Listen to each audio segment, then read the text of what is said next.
Donald Trump, the uncomfortable association. Back in the 90s, Donald Trump and Jeffrey Epstein were a regular fixture in the high society circles of New York and Palm Beach.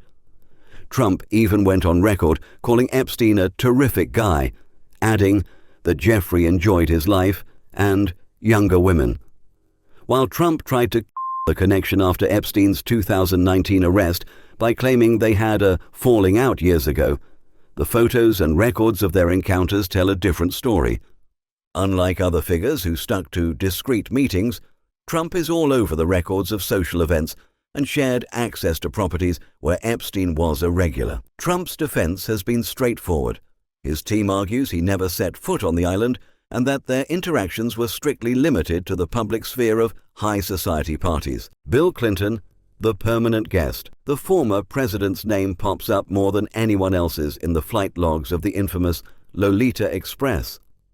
While his PR team swears these trips were strictly for philanthropic reasons, the flight records tell a different story. Clinton jetted off on Epstein's private plane at least 26 times. These weren't commercial flights. They were direct trips to private retreats, where his Secret Service detail, suspiciously enough, seems to have forgotten to keep detailed records. This wasn't a casual friendship. Despite his desperate attempts to distance himself after Epstein's arrest, photos place him right in the middle of the network's inner circle. Clinton's entire defense rests on total ignorance, a tough sell when your host is a convicted sex offender you're joining for long-haul international flights. The Clinton-Epstein connection remained shielded by a political machine that knows one thing. If he goes down, he drags an entire era of the American elite down with him.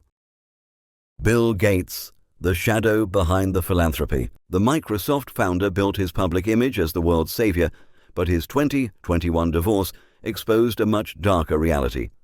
Melinda Gates pointed directly at his ties to Jeffrey Epstein as a key factor in their split. What Bill tried to sell as lapses in judgment were actually frequent meetings that continued long after Epstein's crimes were public knowledge. Flight logs and private schedules confirm these encounters weren't just accidental.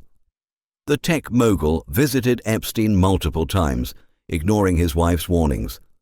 This wasn't about raising money for global health. These were private connections maintained under the shadow of the Gates Foundation, years after Epstein's first conviction. Elon Musk, the photo he wants to delete. Elon Musk sells himself as an outsider fighting the system, but one photo with Ghislaine Maxwell, Epstein's right-hand woman, tells a very different story.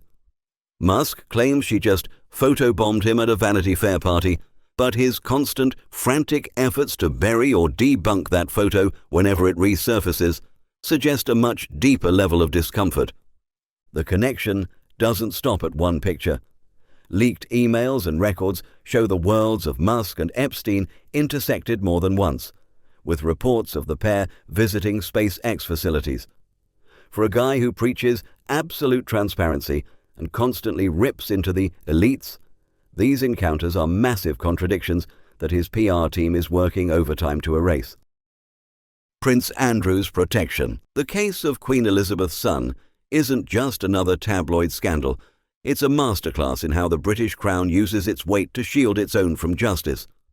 While victims were sounding the alarm on a sexual exploitation ring, the institution was busy in damage control mode, doing whatever it took to keep the scandal from staining the legitimacy of the throne. The prince's public justifications, claiming he had no idea what Epstein was doing, are impossible to believe for a man with access to the most sophisticated intelligence services on the planet. Despite photographic evidence and direct testimonies, the system spent years keeping him in a gray zone of protection, private financial settlements, and institutional silence. Finally, that shield shattered in early 2026. Andrew's arrest in Norfolk marked the end of the legal impunity he enjoyed thanks to his royal bloodline. The trial of the prince is definitive proof that even absolute power hits a wall when the truth becomes impossible to ignore.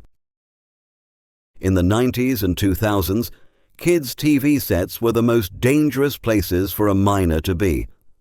Behind the scenes at networks like Nickelodeon, Abuse wasn't just happening. It was being protected by the most influential executives in Hollywood. These weren't just difficult producers. It was an organized network operating with total impunity to satisfy the sexual needs of the world's most powerful men. Figures like Dan Schneider and Brian Peck exploited child stars, while the industry looked the other way. Drake Bell's testimony blew the lid off how success was traded for silence. Leslie Wexner, the architect of the monster. Without this man, Jeffrey Epstein would have never existed. The billionaire behind Victoria's Secret wasn't just Epstein's top client. He handed him absolute power of attorney over his finances, his mansions, and his private life. Wexner was the economic engine that allowed Epstein to buy his way out of trouble and build a trafficking infrastructure that operated for decades under the mask of business success. Wexner handed the keys to his fortune to a man with zero background in asset management, letting him use his properties and private jet to move victims and hook other members of the elite. Even though Wexner claims he was conned by Epstein, records show their relationship kept going long after the first red flags of abuse appeared, serving as the ultimate shield against any real investigation. Epstein needed a sponsor with bottomless pockets to give him credibility. Wexner provided the cash, the mansions, and the prestige.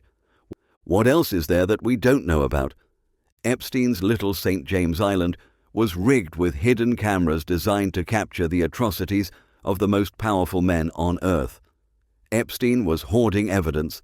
He turned that dirt into cash and leverage, transforming presidents, scientists, and monarchs into prisoners of their own crimes. His famous Black Book wasn't a contact list, it was an insurance policy.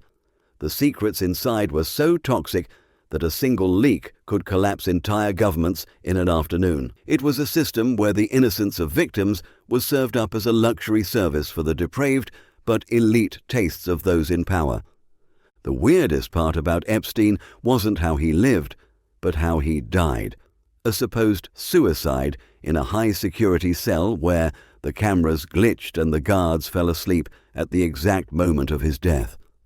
The evidence vanished, the hard drives evaporated, and the names in his files are still walking free through the halls of power today. Comment down below. Which topic should I cover next? Leave a like if you like my work.